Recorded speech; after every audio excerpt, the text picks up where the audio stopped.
Hello and welcome to the WrestleTalk podcast, here every Tuesday and Friday. I'm Luco in DAD. I'm joined by the truth, the Professor Dan Layton. And if you haven't already, for goodness sake, subscribe on YouTube, follow on Spotify, leave a comment on Spotify. Yeah, and you know what else? I was walking to work today and I passed a small barrel. So weird. And I looked inside it. It was mostly empty. But as I was leaving, I noticed a little glint. So I went and had a closer look. And I was like, I bet there's something there. So I found a sort of nearby little... It was actually it was an old stop sign. A big, where there's big... Yeah. Stop. And you should stop when you're there. Classic 2000 WWF hardcore stop sign. And as I was inside, I decided to get in the battle. And as I was scraping the bottom of this barrel, I found a QR code. What? You're kidding. Yeah, and you follow that link. Wow. It brings you here. Well, I'm glad you did that, because I scrambled to find a comment from last week. I've got one for Fridays. I actually was going to put one from real life. I had to use a QR code on Sunday because I was putting together a chest of drawers for the child. And I didn't quite understand what the instructions were telling me. So it was like, scan the QR code and watch a video. And I was like, this will be most helpful. And it took me to this podcast. There you go. Yeah. So there you go. We've got to deal with Argos. Was it helpful? Now. It was actually super duper helpful because the instructions that Argos gave me were unclear. No, truly. And they've all tried to emulate IKEA. Those little men. Yeah. They take you to heaven. Everyone else, not worth it. But yeah, Spotify, leave a comment on Spotify as well. Don't really ever ask you to do that one. Leave a review on iTunes. Look at me in 2008. Leave a review on Apple Podcasts. Yes. And thank you for joining us today. We are going to be talking about Monday Night Raw. This coming Friday, we'll be on the WrestleTalk podcast. Dan and I will be giving our thoughts on Unreal Season 2. Yeah. And over at patreon.com/WrestleTalk, we'll do an episode-by-episode breakdown of the show as well. I'm looking forward to that. Go into more in-depth thoughts over at patreon.com. They showed a clip of it on this week's episode where Triple H said that it was R-Truth's fault that he got released. Yeah. I'm really interested in that one because it finds... Anyway, we'll talk about it when it's actually the time to talk about it. But I was listening to a podcast on the way in about football contracts and Crystal Palace having let half of their people go and how much you can and can't do with and I'm like, the whole talent relations thing is suddenly very present. I'm very interested. But we're going to kick things off this week once again talking about Gunther and AJ Styles because there was fallout from last week's Gunther victory where he outsmarted AJ Styles. Yeah. The tap out thing, I don't think we need to cover any new ground on that. There was an interesting point that someone said on last week's comment that said that we're missing the bigger picture, which is that WWE wants the "you tapped out" chant at Gunther. And actually now having it this way, it's almost as a way to erase... No one is going to associate it with the Jey Uso loss and instead just associate it with this one instead. Interesting. Which I think it's an idea. It's, again, not an idea I would have done. I mean, it's a way of responding to it. If you want to take it and turn it into something else, you might as well. Yeah. Like Kurt Angle's balding head. Yeah. You can turn it, you can weave it into gold. Exactly, like I did. There you go. And so Gunther comes out to brag and say... Michael Cole, on the way to the ring, called him the career killer, which is what we've been talking about pretty much since he retired Goldberg. Yeah. And he's going to win the Cena tournament, which had been reported in late September, October, was the plan. And, we're looking about AJ Styles, which we'll come on to in a second, and potentially Brock Lesnar at SummerSlam. But he declares himself for the Royal Rumble, and AJ Styles comes out. And he says, the retirement community, because he wants a match with Gunther. I didn't do it in the news today. So he wants a match with Gunther, a rematch. And Gunther was like, why? I've already beaten you. I've got literally nothing to gain by beating you. And AJ tries to, the Barney McFly Back to the Future 2. What are you, chicken? To make him come back. And he says, do you know what? Last week I proved that I am the smarter wrestler. There's no incentive for me to beat you again. Unless... you put your career on the line. If you put your career on the line, I will give you the rematch at the Royal Rumble in Saudi Arabia. I'll give you to the end of the show to mull that over and give me an answer. And AJ's there thinking about it. And Michael Cole's like, I know 2026 is AJ's last year, but he shouldn't get suckered into this. He shouldn't fall for Gunther's bait here. And he goes backstage and he talks to Pierce, and Pierce like, it's a big decision, and he's like, yeah, I'll call my wife. And then later on in the show, he says, call my wife. It's the shortest phone call of our lives. She just said, kick his ass. It's on. I accept the terms. And Adam Pearce said, cool, it's official. Gunther versus AJ Styles at the Royal Rumble. If AJ loses, he must retire. Yeah. Thoughts, feelings, vibes. I have no idea. Like, truly, it's one thing, as we've spoken about, to have an idea of where it's going to go and feel a sense of inevitability. And I think we all kind of thought, well, it will be Gunther who takes out John Cena toward the end of the tournament. And the second the tournament gets announced and he's in it, you're like, there it is. And now we're just watching to see how it's going to go. With the Cena tournament, he was the only winner. Really? Like, among the field. Because then you got to the finals and it was LA Knight. I was chatting to James Dealer from Gorilla Position. He was like, do you think Knight's going to win? And I was like, no. Right. I was like, of course he's not. So, like, it's one of those things where it's like, right, okay, so and the setup last week did very much feel like they'll bring that back around. Yeah. I just didn't think they'd bring it back around next week. 100% agree with you there. So when he retired John Cena, and I should clarify as well, because a few people get quite annoyed about this. I think perhaps, unnecessarily so. The idea that he retired John Cena. I was like, well, he didn't really retire him. He had John Cena's last match. It wasn't a career match, yeah. Same with Gunther as well. He didn't retire Goldberg. He didn't retire Goldberg. He just had Goldberg's last match. Yes. So it's not the same of like the legend killer Randy Orton. No, but it is scalping. It is saying like I agree. I've got the last match, I won. And I've got the last match, I won. That's what I think. I think that's where the career killer thing is that he won their last matches. He ended their careers on losses. So I think it totally works. So when he sorry, you go. No. When he retired Cena, and he had that segment on Raw where he was there gloating, and he has that moment with AJ Styles. Ollie said to me, he was like, are they going to do AJ as his first feud? And I was like, no, I think this is just a seed being planted, because AJ's final year is next year. So they'll stretch this out and then they'll do it next year. Maybe they'll have a match, but the retirement match will be later on down in the year. So I was then so surprised that this came out now, that we're doing the retirement match at the Royal Rumble, or a potential retirement match at the Royal Rumble. It does beg the question. Okay, so there are a few things going on here. I initially thought he was just going to palm him off and be like, don't need to, mate. I'm in the Royal Rumble. Out. And I actually quite liked that logic of like, I'm pulling double duty. I don't have to. I like the idea that someone can lay down a challenge and you can just say no. I like that exactly. as a thing, like, because it doesn't always need to turn into, yes, like sometimes you just go, why? Bye. And that's so annoying if you're AJ Styles. All right. I guess I'll also enter the Rumble and maybe I can eliminate Gunther and that's where I'll get my revenge. Or like, and then maybe he doesn't. And it's like, wow, it's really annoying. And Gunther keeps palming him off and then you can revisit it somewhere in the future. I think what is confusing about this to me is that there is so much for AJ still to do. Like I see on the cards. Maybe that's fantasy booking. But I have liked the idea of AJ Styles versus whoever's the TNA World Champion at WrestleMania for a while now. I think that would be quite a nice thing to do. And doing him and Santana. Yeah, or whoever if Santana's still champion. They could quite easily take it on to someone else and have that be the match. They could put it on someone in NXT. Like they were teasing, like on AMC's the AMC debut, like they had a backstage tense moment with him and Frankie Kazarian. Yeah, so like I thought that would be quite fun. And there's a world where it becomes career. Well, I've retired from WWE doesn't mean I'm retired from TNA, and like my last match is in TNA. Like him versus Leon. The X Division, like a proper passing of the torch. Yeah, X Division match. There's still ground for AJ to cover, and I don't necessarily know that us as an audience are really ready to say goodbye.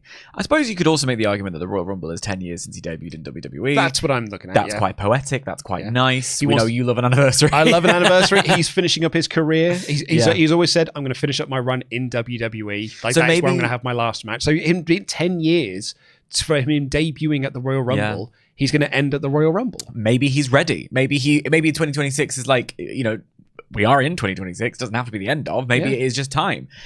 I wonder, though, and this is where I think I probably see it happening, some form of DQ, messy little finish, not dissimilar to tap out.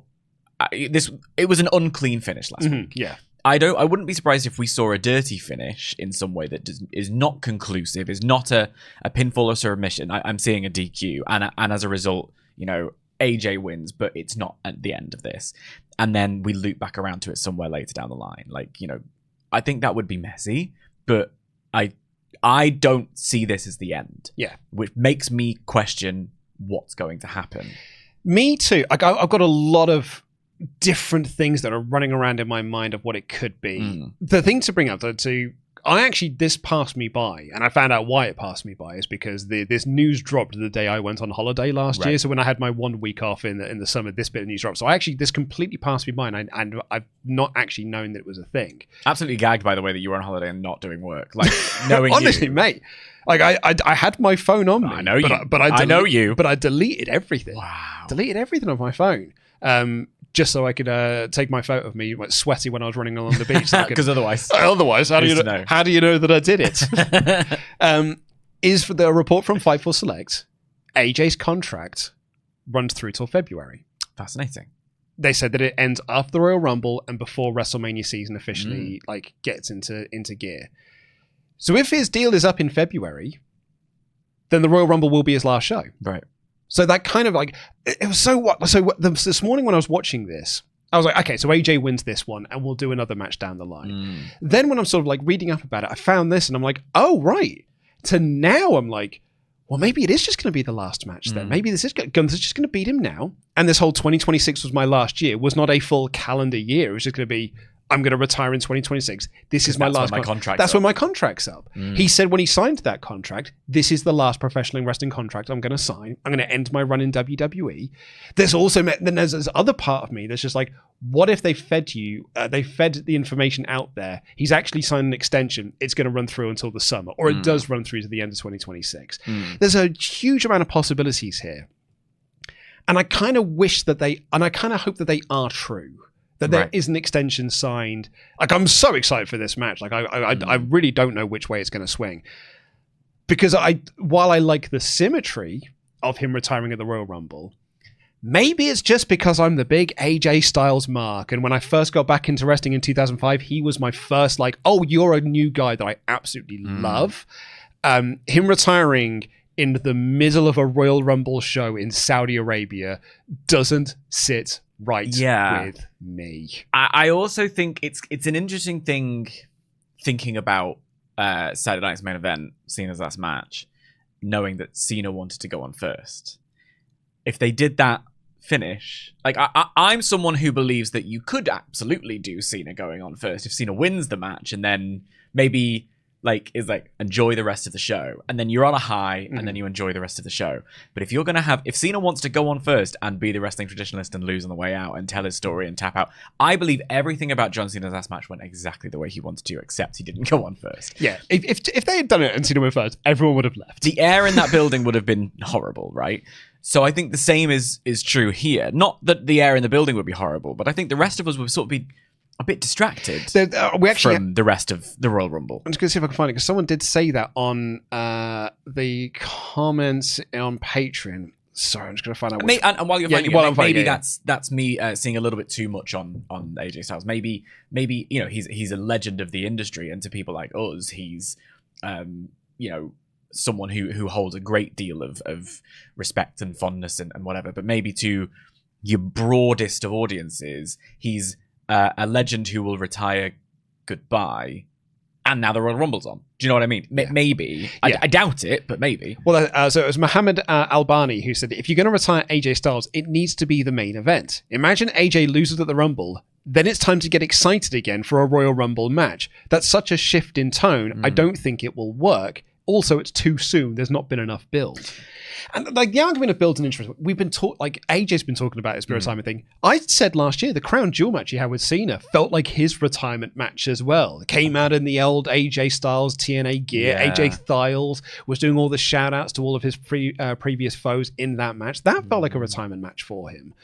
So the build, I don't think I fully agree with, because I feel like we have been building to this. But at the same time, him announcing this and then the Royal Rumble's next Saturday. Yeah. That does feel too small of a time. Also, this program with Gunther, I would say, has been building since the day after the final 100%, match. Yeah, December. And it was because he had his little gauntlet of people he was laughing at, the Alpha Babes. I really thought he should have palmed off Truth and whatever, but actually it was AJ was his final person one, in the gauntlet. And he did the You Can't See Me thing exactly. to him. So that has been being built. Am I wrong in thinking that when Foley retired, that kind of came out of the blue? It did. In 2000, yeah. The first one. Because... And I can say that because I have read Mick's books, all of them, and I know he says the same thing. Exactly, yeah. And lest we forget as well, he had to retire in the year 2000 because he was so old at the age of 35. 35 years old. He was like, I'm too old to be doing this. Actually, in fact, I mean, I struggled to get out of bed this morning, so I don't blame him. But I think... when did you last go for Hell in a Cell? That is a good question. I don't think I could have done it in my mid-20s. But no, so that one sort of came out of the blue as well. So that's the only other thing I can think of where I remember even as a 10-year-old who was just an absolute mark for everything. I was a bit like, so heartbroken. Yeah. What? But he's decrepit and turning to dust because he's in his 30s.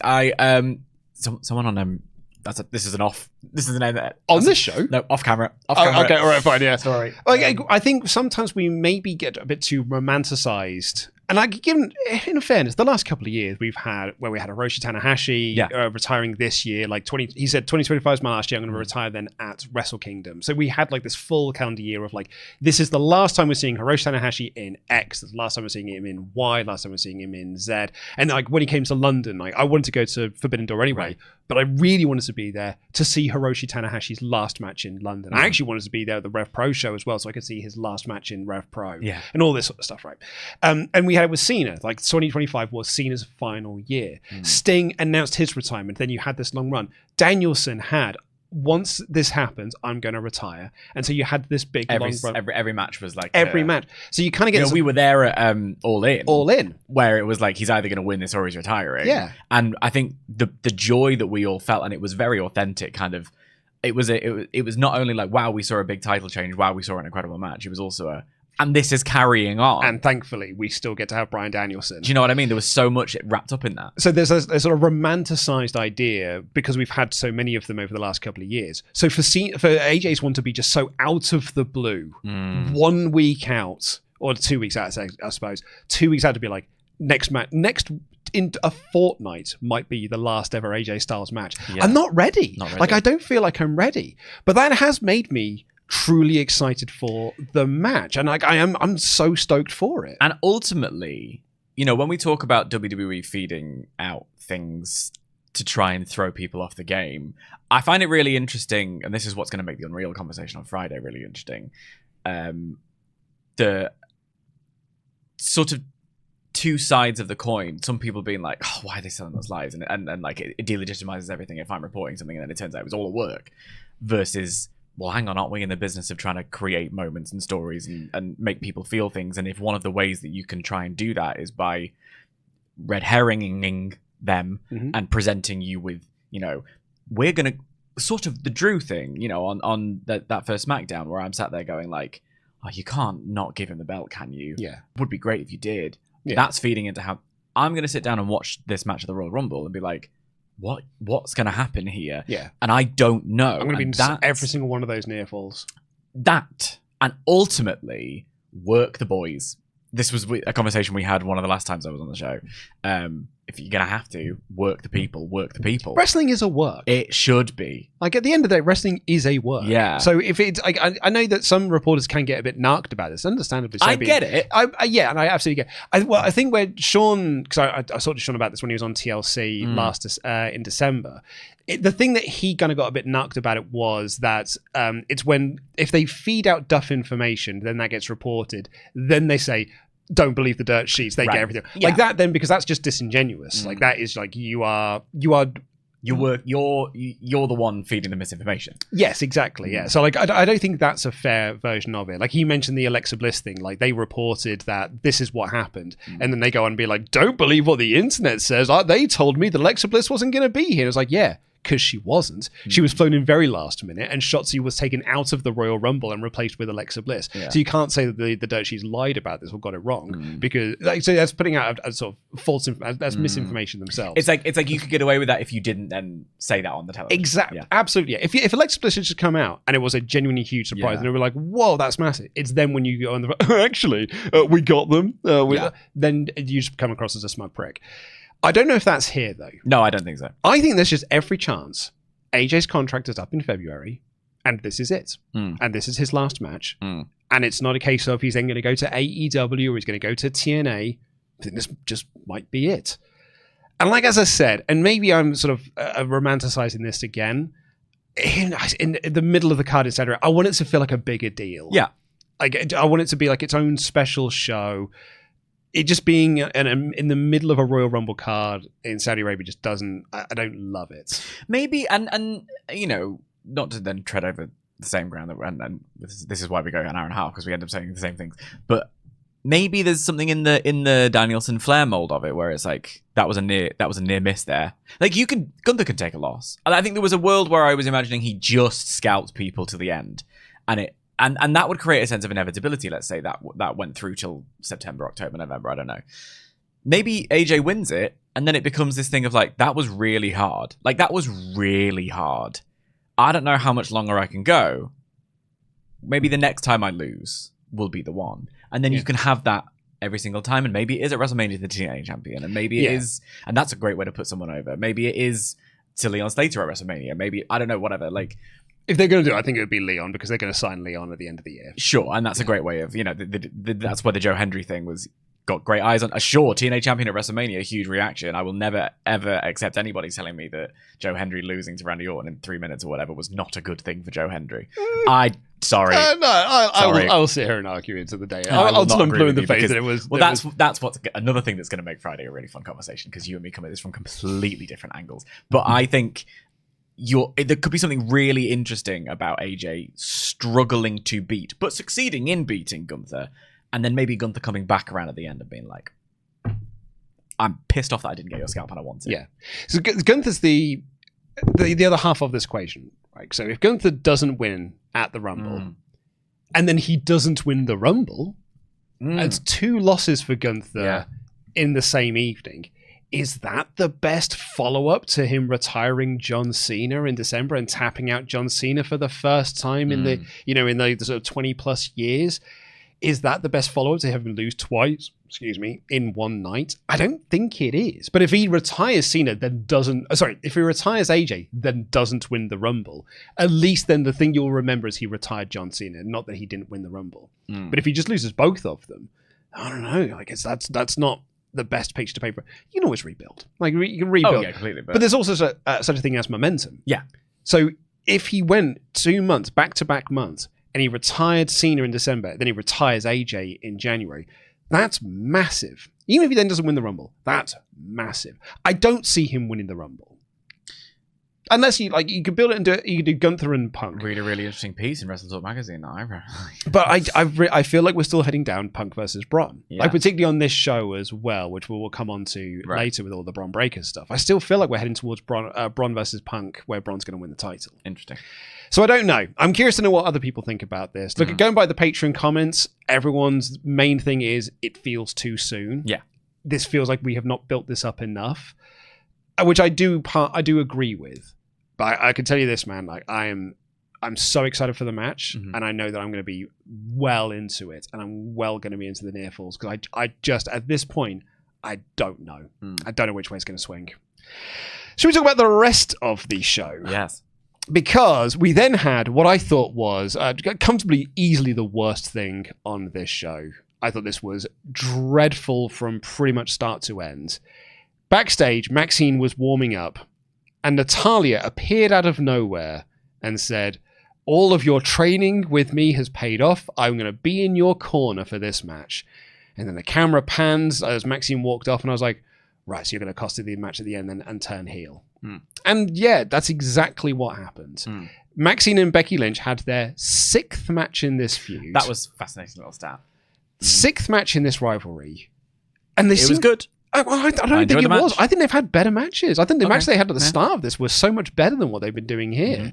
The last 2, I think, have just been broadly fine. Okay. But that also because I was just waiting for the turn. I was just waiting for the moment. The inevitable, yeah. When Natalya puts Becky Lynch's foot on the ropes. And that's what happened.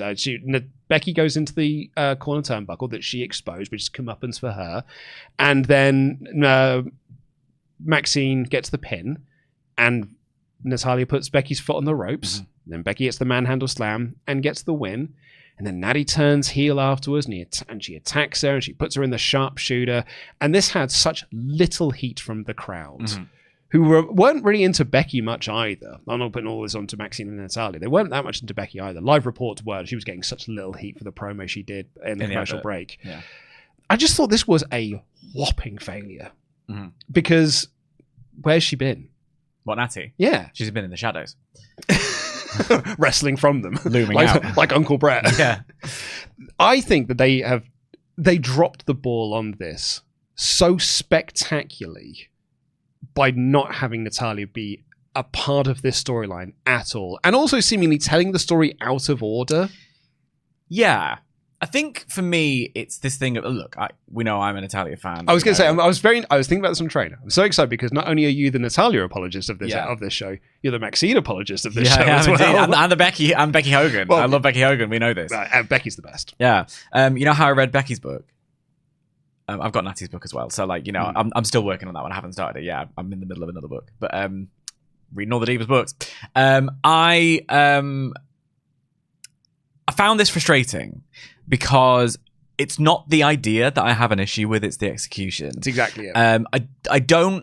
I'm sort of having to try and pepper my reaction to it by anything involving Natalia and sort of anything involving Maxxine Dupri, but to a much lesser extent, is already at the bottom of a giant mountain of people on Reddit getting ready to tell me why Natalia's shit.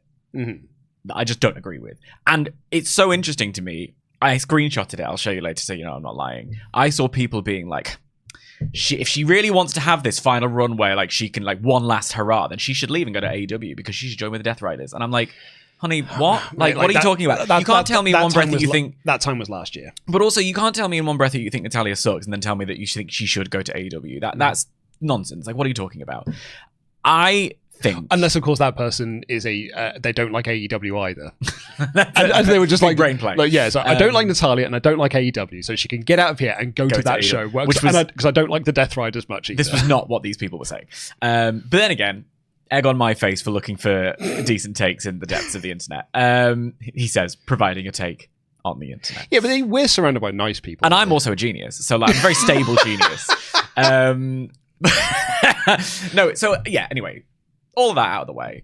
The idea wasn't a problem, the execution was. Because I think Natalia, as Maxxine's sort of dungeon master, kind of mentory kind of thing is a nice idea. I think those segments were a nice idea. I think doing them when she was champion was a really interesting choice. Like, yeah. Why didn't you do them when she said, I've got to go and train? Yeah, and given Maxxine's only opponent during that was Ivy Nile, was like, okay, well, you're not even going to go on a run facing all of these other people and getting better. Like, it was a really... I don't blame any of the decisions. I blame the order in which they were taken, and I blame the execution of the ideas. Even this, like, there was a little part of me... I think the reason okay, first of all, it went on too long. Like, do the turn... Get her in the sharpshooter, move on. Why were we still going like 5 minutes later? Why did we cut to Corey and Michael doing their best acting and then we went back to the ring? And it didn't feel like it wasn't as crackly as like when Becky turned on Charlotte or when, you know, other examples. 1,000 other heels. Yeah, you know, yeah. Where it's like, oh man, like Bron Breakker did it. Where he's coming back for more. Yeah. Like whatever. Like we've cut to me and we're trying to figure it out, but no turnover. It can be quite exciting, and you do feel like anything can happen. But the whole thing, and Natalia wasn't doing anything wrong. I don't think Natalia executed this badly. Yeah, they were like trying to talk about like she was the most dastardly villain you've ever seen. I was like, she's just doing her move. No, but also in the way that she performed the heel turn. I mean, specifically like the faces she was pulling, the moves she was doing. She didn't do any of it wrong, but the framing of it and the bagginess and the amount of time we looked at it, that made it feel awkward because the crowd weren't like, it wasn't building more and more and more heat. I thought there was going to be a moment where she was like, I'm putting this foot on the rope, keep going. Like the whole point of it was again, now face me again. I'm going to put the foot on the rope. How are you going to respond to that? You want to be the Intercontinental Champion? Step up. And then it was going to be something like that. So for it to just be an out-and-out heel turn felt a bit peculiar. Yeah, I think idea, good. Execution, not good. And elsewhere, couldn't these two have been a team, you Well, know, they've been- like in the tag division. Yeah, like I think the Dungeon Divas or whatever they were called, like they announced themselves as a team. They never had any matches together on Raw, and I think that's a shame because I think also like you could learn an awful lot being a tag team partner with Natalya if you and I have the reason I'm a Maxxine apologist is I have so much respect for someone who is put in a position that they weren't ready for and says yes, I will make this work. One of the things I really admire about Maxxine is that she is a golden example of someone who should have gone through NXT, then gone up to the main roster because you could have learned all of the reps and learnt everything in NXT, so you were then main roster ready. Instead, she was just put out on the main roster and had to learn her NXT stuff on the main roster where they're doing less house shows. Yeah. And she has improved massively over the last couple of years. There's no denying that she has she's really gotten better at what she has done. None of this is on her. None of this is on Natalya. None of this is on Becky. This is all on the creative process, and I'd argue the producers of all of Maxxine's matches. Because the story has gone, Maxxine beat Becky twice via countout and via DQ. And then Adam Pearce said, "You've done enough to earn yourself a title shot." And Maxxine was like, "I don't know if I'm ready for that yet. I need to go and train. I need to call a friend." Then she came back 1 week later and said, "Completed my training. I'm now ready." I'm like, oh, okay. Like, I thought we were going to get like weeks of montages of her training, but no, she completed it in a week. Because also, what a great opportunity to build your mid-card division, where you've got like, okay, while Maxxine is training and having matches on main event or having that you can point to and let me know that there's a show. Clips. Show clips. It's your show. Yeah, you can show clips there. Like, you can use main events. Yeah, or get into this. Scandal. Another match on the show, shorter matches. And then Becky defends the belt elsewhere. Like, there's stuff that you can do to build this division, both things at once. I know there's only a limited amount of time on the show, but you can find it. Not every match has to go 19 minutes. But not every week. Like, I'm not saying you always want to do just like quick Attitude Era in 3 moves done matches. Variety is the spice of life. But you could have done all of this at the same time. Or you say, Maxxine, I'm going to go and train. Then you show the vignettes of her training with Natalya. Instead, she says, I've completed my training, I'm ready. Then she wins the IC title via the help of AJ Lee, who has not been seen since. Then we see the training videos with her and Natalya. Yeah. And then then she had the same matches she's been having previously, doing the same moves, while the commentators say, look how aggressive she is now. This training with Natalya. No, it hasn't. None of this is translating in screen. You're just telling me that it has. But she's doing the exact same stuff she was doing previously. That's where I blame the producers of the matches. They've not changed up anything she's actually doing in ring.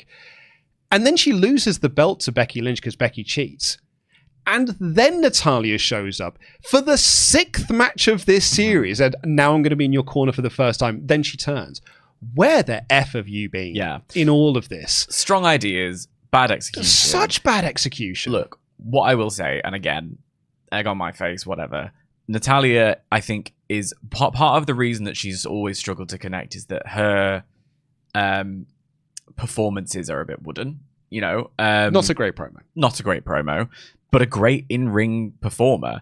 And I do believe that when you just let her do stuff, like she's good at this. She knows what she's doing. She's very effective. If she doesn't have to try and connect with the crowd and make them like her, and you just let her just batter people, you could have a good little run here in the mid-card. You know, and this is mid-card stuff. Yeah, and look, we said this last week, ceilings are where you put them. Like, I think anybody can be elevated to anywhere if they have the will, the drive, and the commitment. But yeah, it's not on the stars.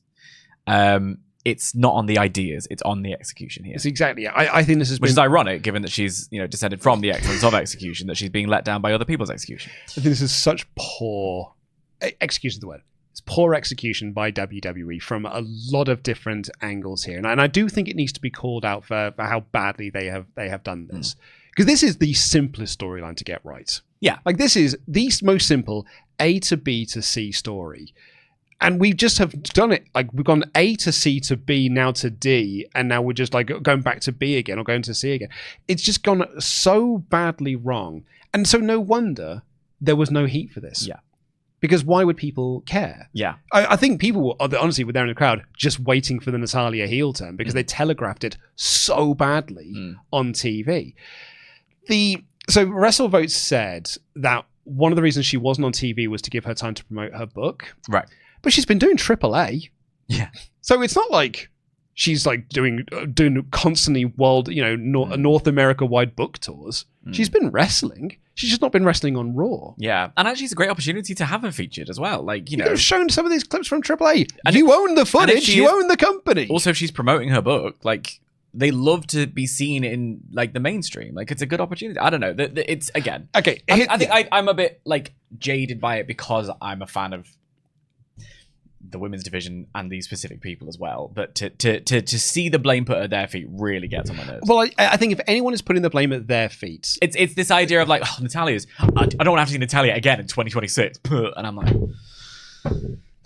she's younger than Finn Balor. Yeah. Who we will talk about in a minute. Women's ages are always going to be considered different to men's. Because like in the same argument, weak and pathetic, and I think that's not what you're saying. Of course, yeah.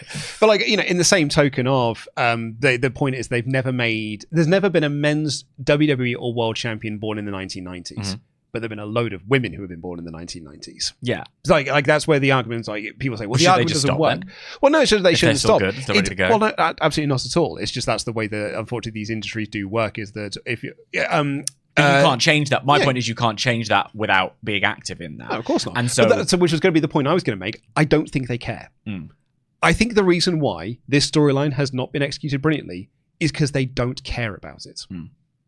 This is not a focus for them. This is not a priority for them.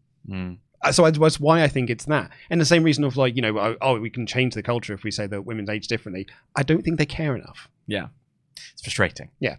Well, actually, I'd say WWE don't care about that. I don't think fans care enough about that. I think it's a society thing, by the way. And I know I'm well aware that there are going to be comments. I was going to say, with the Diane Keaton, who played Mal Kent in Man of Steel and Batman v Superman, was the same age as Robert Downey Jr. Yeah. So like, one of them is a mum. The other one is Tony Stark, who gets to be the superhero. Yeah. Or you'll have, so-and-so dating someone who's in their 20s and but he is like twice her age or whatever, but that's fine. Whereas like the mum is his actual age and she's, This is a society thing. It's a society thing, which is off topic of what we were talking about this. I think that like I've got like nothing against the ages of these people. I've got more against like or even just like fans' perception of this. I think that's wrong.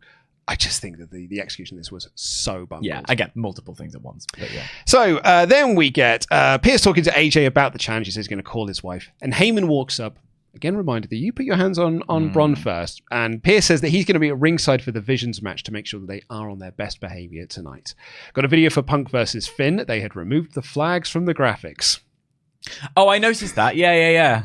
Yeah, all over the show. All over the show. And they were very clear to keep saying, the Island of Ireland. Yeah. Here in Northern Ireland. Like, they listened. Yeah. Well played. We cut to the Den, and Raquel Rodriguez said that when Stephanie Baker is cleared, she's going to win that title. And Liv says, yeah, this is going to be a good year for the Judgment Day, which I feel like every Judgment Day backstage segment in January has to be. Is they'll go, this is going to be a big year for the Judgment Day. We're all going to win titles. Hey, if they're still around by the end of it, I consider that to be a massive success. Like, Christ, longer than most factions at this point. Oh, honestly, considering that DX... Longer than most relationships in this day and age. Triple H keeps telling me how DX were this really important faction. They were together for 3 years cumulative. Like, it's across, they've had a much... Put them in the Hall of Fame now. Put them in the Hall of Fame now. Yeah. Balor said he's going to win tonight. Jey Uso came out for a promo, very short one, just said, I'm going to be in the Rumble. Mm-hmm. I said in the news last time he was this unenthusiastic about declaring himself for the Rumble, he won it. So should really watch out for him. New Day dropped a Raven reference in their backstage segments. Did they? They said, what about us? What about New Day? Very good. And then Pierce announced a 4-way tag for next week where the winners will get a tag shot. Great stuff. Good. Yeah. That's what we were complaining about last divisions. Week. Competitive divisions. I like to see it. Who were the tag champs? The Usos. Oh, yeah. Jey Uso said he put the tag division on notice last week. Yeah, because he's a tag team competitor now. Yeah. But I am going to be in the Rumble. Put a pin in that. We'll talk about that in a little bit. Okay, I've said this on multiple podcasts, but it still makes me laugh. He keeps coming out being like, I'm a tag team guy. His theme song is, it's just me, Uso. And I think about this every time I see Jimmy be like, yo, because he's always behind him. And I'm here and he's joining in with a thing that is not his. God bless him. It's just me, Oos. And Jimmy. It's not working. Is that bit in the Muppets, the 2011 Muppets? I know this because it's my kid's new favourite movie. We watched it quite a few times recently. But in the opening song, when Amy Adams has her little solo bit. Yeah. She says, "It's never me and him. It's always me and him and him." That's where Jimmy's at. Right. It's never just me. It's always me and him. Yeah. Anyway, the Vision took on Ray and Friends. And Ray and Friends. Bianca and Friends. Like this is a regular thing in like from the dawn of our time together doing this podcast. Bianca and Friends. The crowd very much enjoyed everyone doing dives. Oh yeah. I was trying to find a way to describe this, and I think I've now got my new way of describing it. Great. It's Is it curry based? It's not curry based. That's a shame. It's WWE's party match. Ah. So when AEW do a party match, it's usually a 6-man tag or an 8-man tag, and it is just wall-to-wall action. We saw one last week on Dynamite. So last week, they do it pretty much every week on Dynamite. They certainly do it every week on Collision as well. 6 lads, they just get in there. Not a lot of story. It is just a ton of stuff. Yeah. Everyone gets in, and everyone does moves, and everyone goes, ooh, for the moves that they do. WWE's version of a party match is 2 long heat segments, then everyone gets in and does all of their stuff, and the crowd get really into those bits. And that's fine. That's the way that WWE do things. Yeah. But when they got into the party match part of this, which is just everyone got in and did moves, the crowd were electric for this. I'm victim to this too, because I'm there like sort of checking my phone for a bit at the beginning, and I'd make dinner, so I was already a bit behind. Because the heat segments tend to be a bit boring. Yeah, and then I'm like, then we're talking. Then the moves What's happen. going Everyone's out? just doing moves. Yeah, and when they were doing which moves, is precisely what happened on Dynamite, by the way, with their party match there, where I sort of was like not so into it at the beginning when they're doing the kicking each other segments, like. But then the second you get into actual like stuff. Where there's stuff, I'm like, great, okay, we're in now, let's go. So this is, it's almost like this is the format of wrestling matches. Yeah, and the other thing I really enjoyed about this was there was a story beat that was running, not through it, but certainly played into the final segment of this, when they got into the fun bit of this. So everyone's doing moves, and Paul Heyman and Adam Pearce are constantly bickering at ringside. And while they're bickering, Logan Paul slides Austin Theory the brass knucks. Yes. But Adam Pearce sees them. The referee sees it as well, because Pearce yells at the referee, what's going on over there? So they stop this, and then the heels are like, we're going to do this. And in all of this melee, Pearce grabs one of them, and Heyman says... Well, he takes Austin Theory's hand, pulls him to one side, and yanks the brass knucks away. Exactly. And Heyman says, you touched one of my guys again. Stop touching my guys. And in all the melee of this, Rey Mysterio gets the brass knucks, and he hits Austin Theory and Logan Paul. Penta hits the Canadian Destroyer, and they get the win. Ray and Friends win. Good, a fun time was had by all. Yeah. But then Heyman's at ringside, texting like your dad does, with the phone in the hand, using one finger to type. And I will just talk about all these now. Yeah. He then runs into Pearce backstage. Pearce's phone's ringing, and Pearce's like, just want to let you know, I think you should really take that call. I think you need to have the call that's coming to your phone right now. And then later on in the show, Pearce walks up to them and is like, Mr. Heyman, I would like you to invite Bron Breakker to Raw next week so we can have a man-to-man chat. We'll do it in the ring, and we'll settle this like men. Yeah. And Heyman's like, it's got anything to do with that phone conversation. No. And Pearce's like, nothing, absolutely nothing to do with that phone call that I just took. It was an idea that I had, a spur-of-the-moment idea. I want to see him next week. I thought all of this was great. Yeah. Really enjoyed the match. Heat segment sparring, which were a bit boring, but I really enjoyed the last third of the match. And all of the backstage segments between Adam Pearce and The Vision, I thought was great. Yeah. Someone in our Patreon comments called it gripping. That's a stretch. But I do think it was really, really good. I think it was very entertaining. I loved the close to the match being, it's another one of those things where like sometimes the baby faces should do naughty things because otherwise they just look like mugs. Turnabout's fair play. Do you know what I mean? And you've done this like how many times? And actually I remember that Logan and Ray have like history specifically with brass knucks and things like that. So you might as well crack on.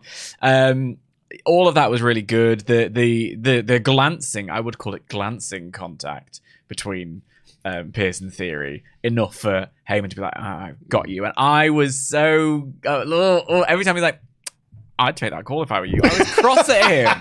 And that's effective stuff. I was like, you little git. Yeah, he's a little you git. Little penguin. Like, there's something really good about all of that. No, I thought it was very entertaining. And hey, I'm curious to know who's on the other end of the phone and what is going on there and, the ramifications. I mean, the last time we had a Raw GM who was constantly looking at their phone, turned out that, one of the wrestlers was their child. Was that... Kurt Angle. Yeah, Kurt Angle. Jason Jordan was his kid. Goodness me. I really enjoyed all of this. Jackie interviewed CM Punk, who said that he's playing away today in the Island of Ireland. But he's going to win tonight. Then Io and Rhea came out for a promo to announce themselves to the Rumble. They didn't announce. They said, "Oh, we've just been informed that we're in the Rumble." Did they? Yeah, it's like, yeah, it's just turned out. So we're defending our titles. Yeah, we're defending our titles this weekend. Which I actually did forget the Saturday Night's Main Event was this weekend. Me too. Yeah. And they're like, "Oh, we've been told we're also in the Rumble." Liv and Roxanne came out, and Liv says, "Just so you know, Io, Rhea's going to turn on you at some point because that's what she does. Like, I should know. She did it to me." And Io was like, "No!" Like hugging, gives her a little hug. Not Rhea, not my Ripley. And Rhea then tries to cause some dissension between the members of the Judgment Day, but Raquel Rodriguez attacked them from behind. The numbers game got the better of the baby faces, and Judgment Day stood tall. This was a segment to build both Saturday Night's Main Event this Saturday and the Royal Rumble next Saturday. 2 thumbs up from me. Yeah, it was a very good segment. I couldn't help but think back to our conversation last week about how they hoovered up all the star power to put them in the tag division, and then went, "Oh, we've got a Rumble. Put them all, they're all in it. They're all in the Rumble. All the tag people are in it. Like, that's fine." But yeah, I really like what Liv Morgan's doing. I'm really into the Judgment Day stuff at the moment, which is a sentence I can't believe I'm still saying. And I really like her weird coping strategy. Oh no, it's fine that you go for that. And Roxy, like, we're BFFs, and we're going to turn on you. And I'm finding her really interesting. See, I don't know if it's cope.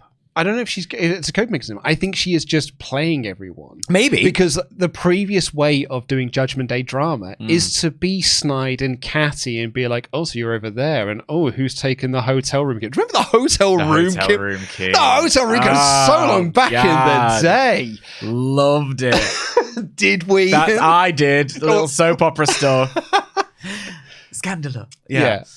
So that's been the previous way of doing it. Now, she is doing Cody Rhodes's Bullet Club is fine. Like, everything is fine in the Bullet Club. Everyone is on the same page. We're all happy. Everyone is a happy person in this group. Yeah. I think it's actually quite good. I'm not going to say I'm into the Judgment Day drama. Would you say it's gripping? Sorry? Would you say it's gripping? I don't think I would call it gripping either. But I have enjoyed this more than I've enjoyed Judgment Day drama for the past 3 years. Yeah. So there is that. It's good stuff. I actually missed this from the news episode, so apologies for the Bailey Lyra fans, but they both said they're going to be in the Rumble. They are. They had a cuddle. Then El Grande Americano took on Javon Evans. This also didn't have a huge amount of heat, but El Grande Americano technically got the win. They went to a commercial break. They came back. Evans was on the outside, and he was hurt. The doctors were looking at him, and then they were like, announced El Grande Americano was the winner. Good news is, apparently he's fine. Yeah. Sean Ross Sapp tweeted out that he's fine. Both Dave Meltzer and Mike Johnson are reporting that there was a worry of a concussion. Yeah. But apparently he was absolutely fine. He left the venue with the rest of the roster and the crew. He's flying home today. There's nothing to worry about. Which is good. Good news, because I remember in all caps, that sucks. Because he's just at the beginning of this, like, welcome to the main roster, like, run. You know, this match maybe it won't have loads of heat, but it's not supposed to, really. It's supposed to build heat for the future and get reminders what he's about, especially before the Rumble. You think he's going to have a decent showing. He's going to have a Kofi moment, maybe, probably. But yeah, so good that he's not injured, because it was a drag. Jackie interviewed Finn Balor, who said he's going to win. We got the video promo for Obafemi. Then we got AJ Styles making the match official. And then Asuka was shouting at Kairi Sane backstage about how she's let her down. She keeps constantly failing. You lost the titles. You lost us the 4-way. And Kairi pleads with her and says, "I'll do everything to make sure that you win the Royal Rumble." Yes. I mean, I will say this. I'm glad that we're finally building the Royal Rumble. Yeah. Because it is next Saturday. It is indeed. Is it? It's next Saturday. Wild. Yeah. I like. Again, I feel like Kairi is just taking acting lessons from Lyra Valkyria. I do. Or whichever way around it is. I'm gonna be a bit of a me about it. I have heard conversations across multiple podcasts, loads of different channels and networks about the acting in these segments. And I just want to, since I'm at the microphone, I just want to remind everybody that these women are performing in a second language. Well, it works and for they're them. performing in their style as well. That's what we have defended this till we're blue in the face. These segments, Kyrie's acting is befitting the storyline that they are. Oh, very doing. much. Yeah. I will make fun of Lyra's acting though, because that's fine. That is dog shit. Yeah. She is very bad at doing the acting, very good at wrestling. But as Vince McMahon used to say about Linda, bless her, she's not a performer. I don't know. She stood out about that chair pretty well. We all popped quite hard. Well, that's what Linda's best performance in WWF was when she didn't have to do anything, where she just had to sit there and stare blankly at a spot on the wall. She did that to perfection. She did it so well that standing up out of a chair is still maybe the biggest reaction I've ever heard. It's the biggest WrestleMania pop of all time. Yeah. But no. Yeah. Also. Even Meryl Streep would have difficulty with some of the dialogue. I'm just going to say. And then our main event, CM Punk versus Finn Balor for the World Heavyweight Championship. This match was awesome. Oh my God, it was incredible. This match was so good. Punk came out first. So I was like, they're waiting to do the Balor pod because he's in the island of Ireland. He's in Balor country. He's in Balor country. I want that t-shirt, by the way. I'm not even Irish. And he came out to his old NXT music. As I've written in my notes here, he came out to his proper music. Yeah. And you can tell that it's been a while because he missed his first cue of when to do the arms. But didn't he play it off so well? And shouting into the camera. Can't even hear it. They're so loud. Oh.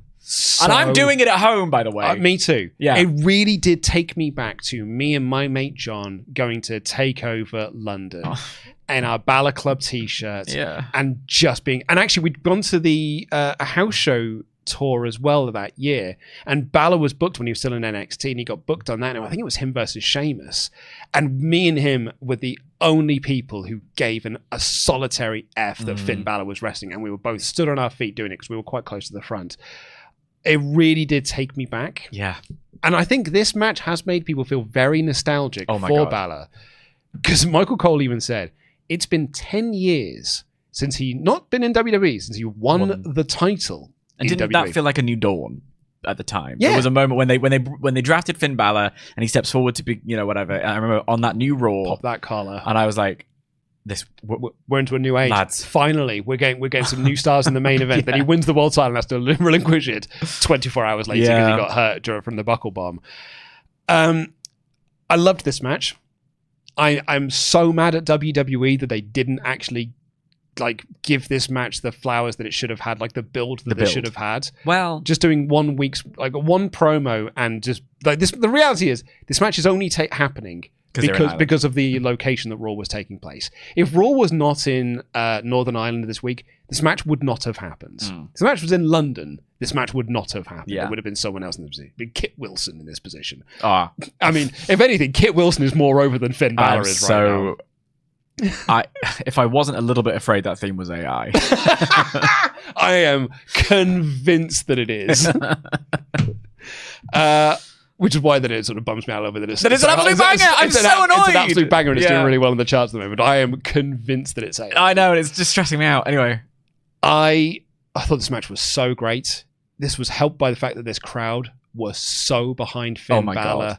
Punk played his role brilliantly, perfectly. He played this to perfection. Balor was superb. It's the first time these two have ever wrestled. There's Corey goes being like, isn't it surprising? I'm like, not really, because they were in two different companies. Yeah. One was in New Japan, the other one was in Ring of Honor. And actually, when Balor was hot in New Japan, Punk was in WWE. Of course, their paths didn't cross. Yeah. But I love that they have now had this match. It ruled. When there's something I really want to watch, I will watch it regardless of who's keeping me company, right? I remember the first Triple H Raw where it was the commercial-free first hour or whatever. I had she's now her indoors, but she was at the time just a sort of friend who was visiting and there was a flirtation or whatever. That night, I was like, I'm going to stay up late and watch the wrestling. And she thought I was joking. And I didn't. I was watching it. I have had friends round recently staying with me on the couch, and we'll watch wrestling, and she's now become obsessed with Rhea Ripley. Like everyone is. As everyone should. She's actually obsessed with all of the divas, all of the women's wrestling, all of the queens. Tiffany Stratton she's obsessed with, so I'm looking forward to that pop at the Royal Rumble. This is one of those matches where I'm like, I'm watching this, and I know that the person who sat with me with no interest in wrestling would pay attention by the end. Yeah. The way that they worked each other, the way that they worked the crowd, the way that they met the moment, created those near falls, had me on the edge of my seat, had me not even slightly looking at my phone one time. It was two people who know this so well. They just know what they're doing. They know how to do this better than most people will ever figure out in their whole careers. And they absolutely lent into what the crowd wanted to offer them and encouraged the crowd to take it to the next level. Yeah. And there was a moment in this where I saw someone in the crowd, two people in the crowd, do something that said, that's what we're here for, man. Which is where there was a near fall, and it cut to a sort of slightly, mid-crowd shot, and two guys were in the foreground, and they were like grabbing each other, like, oh my god, he didn't manage it, with massive smiles on their faces. Beautiful. And I just was like, that's what we're here for. That's the magic of wrestling, man. Yeah. It's the absolute magic of wrestling is even if you don't believe he's gonna win, because no one did. Yeah. But they can make you. But what if? Yeah, it's that. But what if moment? And your guy, the guy you didn't like kicked out. You're still grinning. And I think Punk's really, really good at that. Balor was really good at that. I've always gone to I think Kenny Omega is great at this. Yeah. The one I always point to is when he had the triple threat with it was Kenny Omega, Pac, and Orange Cassidy, and it headlined. I didn't headline double. I think it was the semi-main. And like that, no, there was not a cat in hell's chance Pac or Orange Cassidy were going to beat Kenny Omega for that title. But bloody hell did I believe during that match. There's every chance they might put the belt on Cassidy here. That's the pure magic of wrestling. You need. It's lovely. Is that one, like, the reverse of this is me joking that Logan Paul was going to win the title off Roman Reigns after that long reign, because I was like, well, it takes 1 second. They could do. And as long as you're afraid he's going to do it, you're going to be afraid he's going to do it.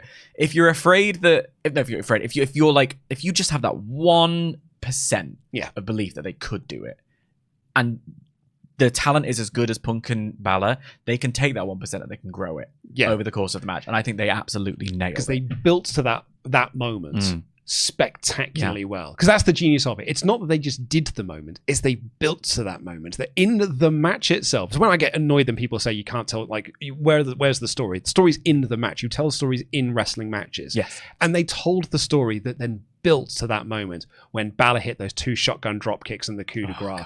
And I did that as well. I'm doing that too. Like, I'm such a mark. They crescendo to it. They did it at just the right time, then went to the finish at just the right time. I think they whipped this crowd up to the apex it was going to be, did that moment, then went to the finish. I thought it was spectacular stuff. I have got zero faith that there's a follow-up to this. And I don't mean to be building Friday's podcast like it's our WrestleMania, but this is why it's going to be so interesting on Friday, because I do. Like, fool me once, shame on me. If fool me, can't get fooled again, but I'm all in. Two weeks, in 2 weeks' time, he's going to be in a backstage segment in the Den, and it's him talking about tagging with JD McDonough. JD McDonough's back. This is not the ascent up the card for Finn Balor. I think he's going to win Money in the Bank.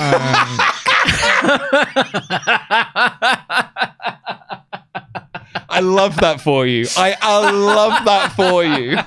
Because, like, how they held so long. First of all, I will say as well, to see the crowd full of people with their, like, Punk signs. I remember when Punk's music hit. Already, Chap coming out first. We know we're building to your big, whatever. But Punk coming out first and seeing, there was a woman just pop up. She was like, yes, I'm here for this. Someone else being like, come on. And then it got to someone crying. They're booing him relentlessly because he's not Irish. And then after the match finishes, they're obviously on their feet cheering for him because the performance they put in. That's great as well. The little hug they had where Sweat slapped onto the back row and like just having that conversation and it probably meant loads to them both as well to have known that they nailed it in that way. The amount of time they held on Balor sort of looking at it and the mention last week of why are you just playing video games from two people.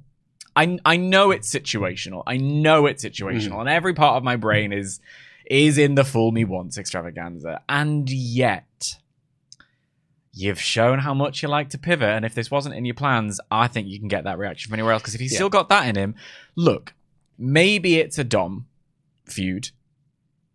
I think there is scope for Finn Balor to find Finn Balor again and win Money in the Bank. I think there is talent in Finn Balor in spades, still at, the ripe old age of however old he is now.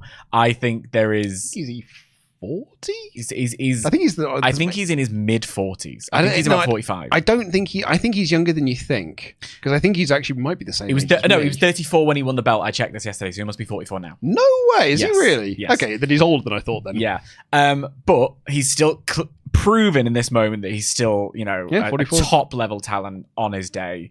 And not only that, but when a crowd already wants to connect with him, he can take them from connected to on their feet, like losing their minds, believing he could win the belt even on a weaker build. You can do it. You might do it. I think there's a strong argument to tell a story of the redemption of Finn Balor. And we know Triple H likes Finn Balor and trusts Finn Balor, because in, the darkest of days of NXT, because 11 years ago. No, he pulled him back down recently, and made him NXT champion. It was 7 years ago now. Was it 2019? 7 years ago. No, it was pandemic. Yeah, 2019, because it was when Dynamite launched. So it was like October 2019. I swear it was in it was the Dynamite when they went up against Dynamite. Oh, time means nothing in the Vortex. I could have sworn I have a memory of him in He's there during the pandemic. But I thought he came down during the pandemic and was champion during that, which would be 2020. Fine. Either way, point being, he still trusts him, and I think there is scope to do it if you want to do it. I'm a mark, but whatever. I am not saying they are going to do this or they are not going to do this. I have no faith. That they are going to do this. Yeah. That's what I'm saying. Do I believe that WWE are going to push Balor? No, I don't. I could be proven wrong on that one, and I hope that I am proven wrong on that one. At this point in time, I have zero faith, because the Elimination Chamber, when Montez Ford had that big run, everyone was like, he's going to get this big singles push. Where's that been? Yeah. There's a bunch of guys that you can point to be like, oh, this is the moment they're going to do this. They're going to give him a big run. He's going to win Money in the Bank. He's going to go this. And it never, ever happens. I have got zero faith that Finn Balor is getting a push off the back of this. And I do think that's earned. The WWE has a record where it's like, I have faith that you can do this. I don't have faith that you will do this. And I can completely see that. Yeah. If I'm in that room, I'm banging my drum for him to have a second in the Rumble, eliminated in the Elimination Chamber, go on a redemption arc or whatever and win Money in the Bank, and then do what you want with that. I see your point, but I live in hope. Well, that's it. And so look at the other side of the coin. It's the same thing I have with AEW when they debut a new woman on the roster and push her into it, and she gets a win on TV. I have got so little faith that will be followed up on. And the only time it's with Tekla. Like when Tekla came in, I had such little faith that it was going to be followed up on. And that's one of the only ones I'm like, oh, it looks like they actually are following up on this a little bit. I mean, it's taken them a while, but that's fine. But I had zero faith that it was going to be followed up on. I've just got no faith that this is going to be followed up on. What I will say, though, is that this was an awesome main event. I'm really glad that we got this main event. They had a great title match. It also kind of puts a little bit of silence on those doubters. You were telling me 2 weeks ago that Punk's washed and can't wrestle anymore, and he's past his prime. Bollocks. I thought it was great. I thought it was really good, and it capped off easily the best Raw of the year. Yes, the three we've had, because the other two have been so dry. Whatever. Dry is a great word. This was great. This felt like a breath of fresh air. Really, really good. Great crowd in the main event. I thoroughly enjoyed myself. Yeah, big time. Yeah. And actually, I mean, I think you and I enjoyed this more than some of our Patreon backers did, though, because other people were like, it was fun. Some people really enjoyed it, but I was like, I thought it was okay. Well, also, last week felt like a slog to get through watching it live. This week, I watched it live and was having a great time. Yeah. So, I think that says something as well. When you have two, because we don't get it every week live. It's not Monday night, it's Tuesday morning, bleary-eyed Raw for me. 6 a.m. Raw. Right. So, to watch it in situ as it's airing. Oh, did you watch this? Yes. One night? I did, nice. Twice in a row, and sort of get that feeling of I can compare the two, and I can say one was absolutely better, empirically better. Denny Dorco says, damn, they did R-Truth dirty in that Unreal clip. They are doing what I expected with Gunther and Styles. I just expected the career stipulation match to happen at WrestleMania or later, not the Rumble. Yeah. Which is kind of what we were saying earlier. I'm gonna grab that Triple H quote from the from Unreal. From Unreal, because I know a lot of people were like, he was talking about calling bluffs and things like that, and how they weren't meeting at the right place, and he did come across like a massive tool. Right.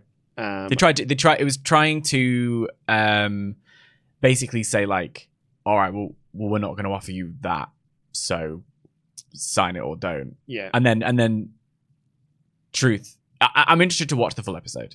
Yes, I would say as a clip, this is sort of thing you want to see from Unreal, which is talking about very real things, not sort of talking about sort of like worked things that they are then pretending were real. This was like one of those very real situations. I'm really glad, and they've shown in the trailer for it as well. It's also going to address Naomi and Sasha Banks walking out, which makes me like, I'm excited to see if they're going to like actually say. Well, it's interesting because I didn't finish last season's Unreal, so I was watching the first episode this morning, the fifth episode this morning, the WrestleMania one, and to see them have a Zoom call where they're talking about Jey Uso being blown up, and Jey Uso telling Triple H like, yeah, sorry, I was gassed, I was out, whatever.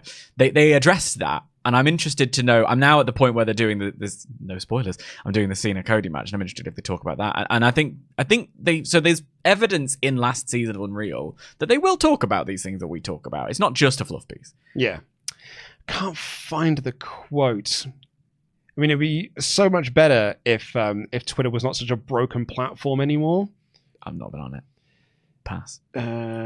Where can I find this? Right, this is dynamic podcasting. This is dynamic podcasting, right? This is why the show goes over an hour and a half. It's not my fault. Google. Much. Triple H, WWE Unreal, R-Truth. Clip. Do you remember that time you thought you had to have a special app to open QR codes?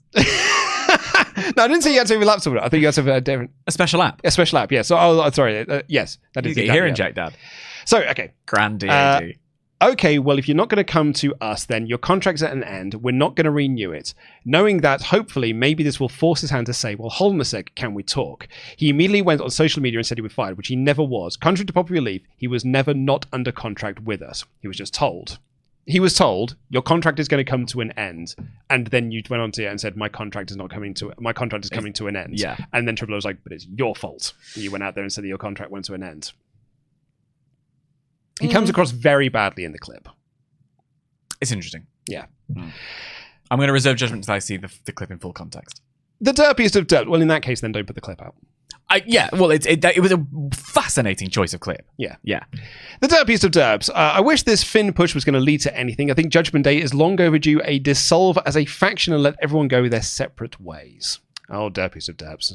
What? The Judgment Day splitting up and going their separate ways.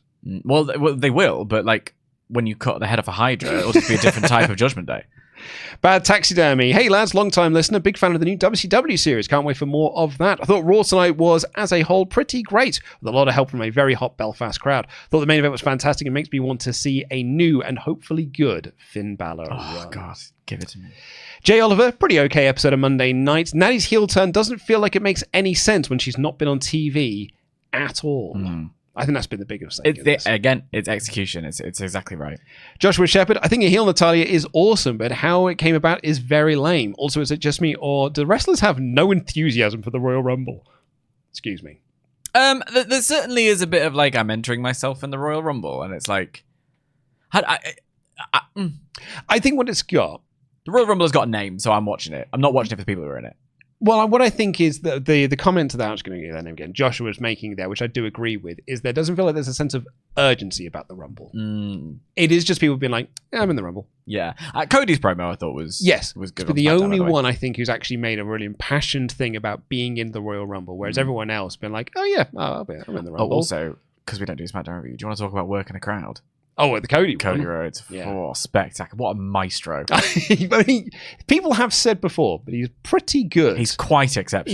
He's quite a good promo, is Cody Rhodes. I really enjoyed SmackDown again this week. Really good. A really, really fun show. Yeah. I thought the 4 matches, for the 4 ways, like the Sammy Dragunov one was the standout of the lot. I really enjoyed it. I do think there is a little bit of a question of why you had Jacob Fatu attack Kit Wilson, because it did make him get booed. Yeah, we were having too much fun with that, weren't we? Of all the people. Exactly. It's in London, though. Yeah. Like, of course, we're going to be a bit behind Kit Wilson. Going to be quite behind Kit Wilson. Don't do that. And also, Chelsea Green wore Ghostbusters 2 inspired gear, so she was the star of the night. Yeah. Christina Little. I've been pitching for months that Liv is going to be the one to predict that Rio's downfall and warn Io that Rhea will turn on her. It felt very validated to get that. Do you think Rhea will turn on Io? No, not at all. Do you think they will turn Rhea heel anytime soon? I think it would be moronic. I think it would be foolish. I think the way you do it is they hold these belts for a while, they lose them, and then they go, see you down the road, kid. And then they go off and do their own thing, and then they come back together in some way. Like, yeah.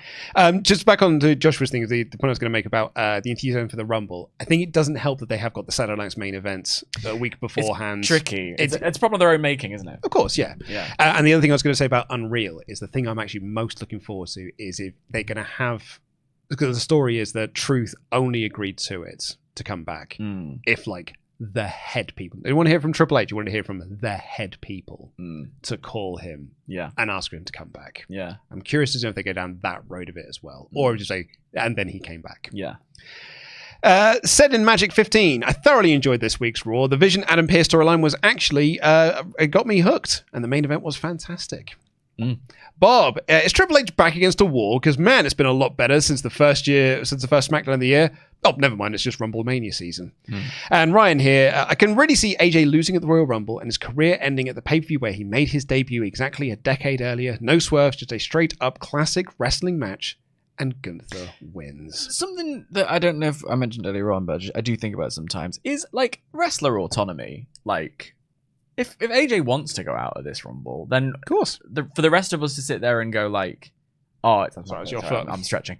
For the rest of us to sit there and be like, but it's not what I wanted. It's a little bit like it's a funny thing about this industry, isn't it? Because Absolutely. both things would be true at the same time. I'm glad AJ got what he wanted, but we didn't get what we wanted. Well, that's it. You know, if AJ wants to finish, then he's going to finish. He said, this is my last contract. I'm finishing up in WWE. I'm perfectly happy with him ending up his run in WWE. I'm going to be supremely sad when his run is over because he is a fave of mine. And you would have wanted time to get ready to know it was coming. Exactly, I think is where you're coming from. And I wanted it to feel like a bigger deal. Yeah. Like I wanted it to have its own show and this and the other, like have a celebration. You know, Wrestle Kingdom was a celebration of Hiroshi Tanahashi. You will be gutted if Revolution was a celebration of Sting. Cena's final match was a celebration of John Cena. Like they were actually maybe Ric Flair's final match was a choice that was being made by everyone involved. Yeah, like at least the WrestleMania one did feel like a celebration of Ric Flair. Yeah. I mean, the point I could probably point to is Danielson. Like that's the one that still breaks my heart. Like that didn't feel like a celebration of Bryan Danielson. That was him passing the baton over to Jon Moxley to be the new face of the new head of the company. Yeah, the up and comer in Jon Moxley. And even then, that fumbled for a year until like they really sort of turned it around.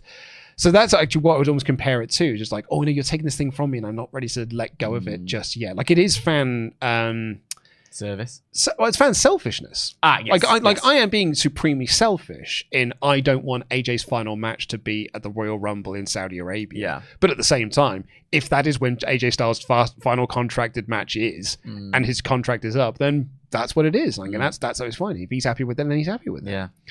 And lastly, George here says, Natty's heel turn might have been one of the worst ways to turn a character. Leave them off TV for months, then getting them back randomly after the fourth match of her protege's matches, actually the sixth, only to turn her against Maxxine. Very odd move, but at least they're getting away from that Becky feud.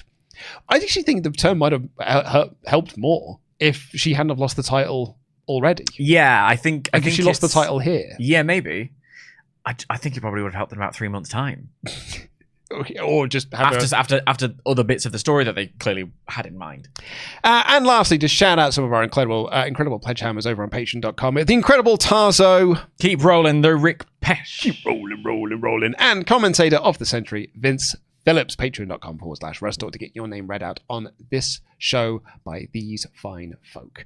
Thank you so much for joining us. We're back on Friday talking about WWE Unreal Season 2. I'm going to go watch it now. I don't think it's up yet. I haven't checked. Well, I checked this. Oh no, it is because I watched an episode this morning. It said season 2, episode 1. Did it really? Yeah. Because when I went on it this morning after I finished Raw, it wasn't there. Let me check. Watch season 2 now. Well, there you go. That's what I'm going to be watching. when I go upstairs. Oh, yes. I'm really excited for the season. Yeah. I'm super excited. I find it fascinating. I really enjoyed the first season of it. Like, it is fluff piece galore at times, but man, I that first episode... but you know me, fluff. I said the biggest mistake they made in that first season... I don't completely agree with what Ollie said, but not having more Chris Parks in it. Honestly, that was a mistake they made. He should have been the main character of the whole series. He had the best bit. Anyway, thank you so much for... Hang on, this show then you waxing lyrical about the things that should be within TNA and me going on about Natty. We're back. You and me are back. So back. Actually, on TNA, sorry, we've gone for... hour 14. We've still got 15 minutes yet. Great, fantastic. We're not. We'll wrap this up. But some people did ask us in the page comments, like, what were your thoughts on the TNA debut? Because they were there live for it, and they said that the show wasn't very good, but the pay-per-view was so much better, which, like, is exactly what my takeaway was. Well, Genesis... Oh, did they both at the same time? Genesis was a really good show. Oh, okay. Genesis was so much better. The AMC debut was terrible. Such a dreadful, awful professional wrestling show that was very befitting of the TNA name. Because what I adored about it is that it took me back to mid-2000s TNA, when you're like, you've got the big opportunity, and you TNA'd it. Squandered it. Oh, they TNA'd it at every opportunity they could, and I love them for it. As I was watching it, I was like, no matter who's in charge of this promotion, no matter who the top star is, no matter who is signing the checks, they will always be TNA. Yeah, a little bit. And you know what? Credit to them, because they'll never die. They're never going to go away. People have been saying they're going to die every year since 2002. And they are still kicking, and they're still here, and I adore them for it. Yeah. But it was a terrible wrestling show. I only watched I do not want to watch this week's show. I watched the first 35 minutes and I thought it was fine. But apparently it went absolutely mental. It goes tits up beyond belief. But like it's pure TNA. Not arranging visas, announcing people for matches, but then not having visas ready for them. So you have to pull those matches and announce that they can't be there at the show. Peak TNA. Yeah. Bringing out Perez Hilton as a celebrity is peak TNA. He was already... not a celebrity when he was on Big Brother. Showing non-celebrities in the crowd, peak TNA, framing them so you can see an empty building behind them, even peaker TNA. Crap. Doing it the same with the influencers they had at ringside. Look at all these influencers, and then having empty seats behind them. Beautiful TNA. And that... an influencer came out with the Hardys, is that... he signed with TNA. Oh, I don't really... So, yeah. BDE, I think his name is. That's a shame. I don't know. I doubt it. And then the Elegance brand stuff was so terrible. Was it? And then they had this dog awful match with the Inspiration. Oh no. Peak TNA, beautiful TNA nonsense. And then the main event was very good. Okay. But in peak TNA style, the announcement of the rematch where Nick Nemeth was going to be the special guest referee happened after the show finished. Right. Because I think they mistimed the show. Cool. So they announced the pay-per-view main event off air. Great. Like the commentator said, there'll be a rematch on Genesis at the start of the show, which great, cool. So I'm watching a match to then get the exact... To know that it's going to be... So you get the exact same match the following night, but with the same guys, regardless of who wins here. That is not a way to hype a pay-per-view match. Cool. But then to have the stipulation that Nick Nemeth is the special guest referee after the show is finished is peak TNA. Yeah. Beautiful scenes. Yeah, nonsense. That's my review of TNA Impact. A few people asked me why I thought it was terrible. I loved it. That's TNA for you. But, so anyway, any other thoughts you want to give before we round this off? Not on TNA. Can I... do I want to tell you this story? I was going to tell you this story on air, but it hasn't come up organically. Give me a theme. It's about my genes. As in biologically? Or, no, it goes like the genes that you wear. Oh, yeah. I got nothing for you. Okay, I'll tell you very quickly. I own 2 pairs of jeans. Right? So you wear one of them, you wash the other ones, then they're ready, then you wash the other ones. Right? It's a perfectly fine system. No one needs more than 2 pairs of jeans. Until. Well, of course, because Luke doesn't wear just jeans. Luke wears like skater shorts at all times. Yeah. Depths of winter. You wear jeans from November through to February, and then then the rest of the time you're wearing shorts. So I've got my 2 pairs of jeans, and my system works completely fine until I came a cropper, and one of them's got a bit of a tear in the gussets. Oh no! It's got a bit of a tear around the groin area. The classic tear. And it's like a proper like tear. Are the ones you're wearing now? No, I could not wear them anymore, and I will reveal the reason why. So I got these tear in the groin. It's like, that's a bit annoying, but I'll get away with it. But I kind of got out of a rhythm of my wash, so my other jeans weren't ready. So I was like, well, I'll just have to keep wearing these jeans for the time being. In the system, lads. So, well, there is, exactly. That's what I mean. I came a cropper with my own system. Again, just like Raw. It's a great idea. Let down by execution. Terrible in execution. So I was like, oh, I'll have to wear these. So I took the kids swimming. We're in a new routine now. She's doing ballet in the morning, and then I go and pick her up from ballet, and then I take her swimming. It's delightful, and I love it, and I loved taking her to swimming lessons. She's still at an age as well with the class she's in. I've got to be in the pool with her. She's going up to the classroom where I don't have to be in the pool, which would be nice as well, because I can just listen to a podcast and stuff. So I take her to the pool, and I wear my swimming shorts on the way there, so I could just whip my jeans off, and my swimming shorts are already on. Magic Mike style. Exactly, yeah. And I'm wearing my swimming shorts. I can then get her dressed, and I don't have to then like get 2 people dressed. I can just get 1 person dressed.